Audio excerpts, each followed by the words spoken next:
ചേർത്തു പിടിക്കാൻ കൈകൾ തന്നെ വേണമെന്നില്ല. സ്നേഹത്തോടെ പറയുന്ന ഓരോ വാക്കും ഓരോ ചേർത്ത് പിടിക്കലുകളാണ്. ലക്ഷ്യമില്ലാതെ തൊടുക്കുന്ന അമ്പ് പോലെയാണ് ചിന്തിക്കാതെ പറയുന്ന വാക്കുകൾ. ആയുധം കൊണ്ട് മുറിയുന്നത് ശരീരമാണെങ്കിൽ വാക്കുകൾ കൊണ്ട് കീറി മുറിയുന്നത് മനസ്സായിരിക്കും. വേദനിപ്പിച്ചവരോട് പ്രതികാരം ചെയ്യുന്നതിനേക്കാൾ നല്ലത് വേദനിപ്പിച്ചവരെ അവഗണിക്കുക എന്നതാണ് കൂടുതൽ ഉത്തമം. എത്ര ചവിട്ടി മെതിച്ചാലും ഏത് സാഹചര്യത്തിലായാലും വളരേണ്ടവ വളരുക തന്നെ ചെയ്യും. ഉള്ളിൽ അണയാതെ ഒരു കനൽ സൂക്ഷിച്ചാൽ മതി, സ്വന്തം ഉയർച്ചയ്ക്കുള്ള കനൽ. ആത്മവിശ്വാസമാണ് പ്രധാനം. സ്വയം പ്രചോദനം നൽകിക്കൊണ്ടിരിക്കുക, തന്നിൽ വിശ്വസിക്കുക, തന്നെ സ്നേഹിക്കുക. നിങ്ങളുടെ നോവുകൾ സത്യസന്ധമാണെങ്കിൽ കാലം അതിന് പകരം ചോദിക്കാതെ കടന്നു പോകില്ല. അത് കാണുവാനുള്ള അവസരവും നിങ്ങൾക്കുണ്ടാകും. നിങ്ങൾ സഹിച്ച വേദനകൾ നിങ്ങളെ ശക്തരാക്കുന്നു. നിങ്ങളുടെ ഭയങ്ങൾ നിങ്ങളെ അന്തിമമായി ധൈര്യശാലികളാക്കുന്നു. നിങ്ങൾ നേരിട്ട തകർച്ചകളും നഷ്ടങ്ങളും നിങ്ങളെ വിവേകമുള്ളവരാക്കുന്നു. പ്രതികൂലമായ ഏതവസ്ഥയിലും നേരിടാനുള്ള ഒരു ചെറിയ സാധ്യതയെങ്കിലും ഉണ്ടാകും. തളർന്നിരിക്കാതെ അത് കണ്ടെത്തിയാൽ അവയെ മറികടക്കാനാവും. ഒരിക്കലും ഒരാളെയും പൂർണ്ണമായി മനസ്സിലാക്കിയെന്ന് വിചാരിക്കരുത്. എത്രയൊക്കെ പ്രിയപ്പെട്ടവർ ആണെങ്കിലും അവസ്ഥയോ സാഹചര്യമോ മാറുമ്പോൾ അവരുടെ മറ്റൊരു മുഖം കൂടി കാണേണ്ടി വന്നേക്കാം.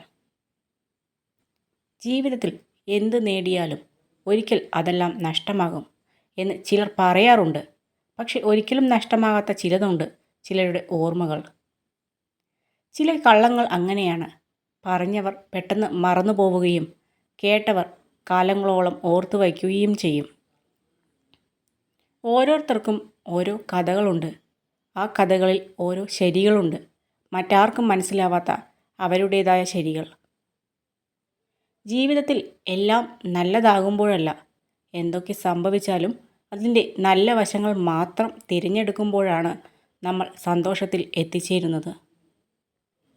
ഒരിക്കലും കിട്ടില്ലെന്ന് ഉറപ്പിച്ചതുപോലും നമ്മളെ തേടി എത്തിയേക്കാം. തളരാതെ പരിശ്രമം തുടരുക.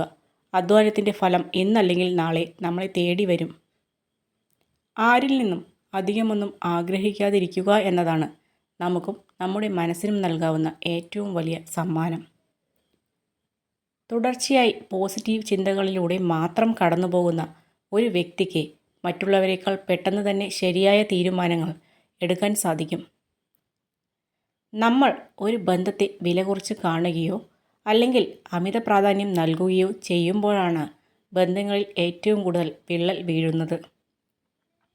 നിങ്ങൾക്ക് വില കിട്ടാത്ത ഇടങ്ങളിൽ, നിങ്ങളുടെ കാര്യങ്ങൾ തുറന്നു പറയാൻ സമ്മതിക്കാത്ത സ്ഥലങ്ങളിൽ, അറിവിന് യാതൊരു വിലയും നൽകാത്ത സ്ഥലങ്ങളിൽ അല്പസമയം പോലും ചിലവഴിക്കരുത്. ജനിക്കുന്നത് നമ്മുടെ തീരുമാനത്തിന് അനുസരിച്ചല്ല, എന്നാൽ അതിനിടയിലുള്ള ജീവിതം നമ്മുടെ തീരുമാനങ്ങൾ മാത്രമാണ്. അതുകൊണ്ട് നല്ല തീരുമാനങ്ങൾ എടുക്കുക. ഉയർച്ചയും താഴ്ചയും സന്തോഷവും സങ്കടവുമൊക്കെ ഉണ്ടാകുമ്പോഴാണ് ജീവിതം ഏറ്റവും മനോഹരമാകുന്നത്. പരാജയത്തിൽ നിന്ന് പാഠം ഉൾക്കൊണ്ടുകൊണ്ട് മറ്റൊന്നിലേക്കുള്ള നമ്മുടെ കാൽവെപ്പാണ് വിജയം. നമ്മുടെ ജീവിതം നല്ലതോ ചീത്തയോ എന്നത് നേരത്തെ തീരുമാനിക്കപ്പെട്ടതല്ല. നമ്മുടെ മുന്നിലുള്ള ജീവിതം നല്ലതോ ചീത്തയോ ആക്കേണ്ടത് നമ്മൾ തന്നെയാണ്. വലിയ പരാജയങ്ങൾ സ്വീകരിക്കാൻ ധൈര്യപ്പെടുന്നവർക്ക് മാത്രമേ ഏറ്റവും മികച്ച നേട്ടങ്ങൾ കൈവരിക്കാൻ കഴിയൂ.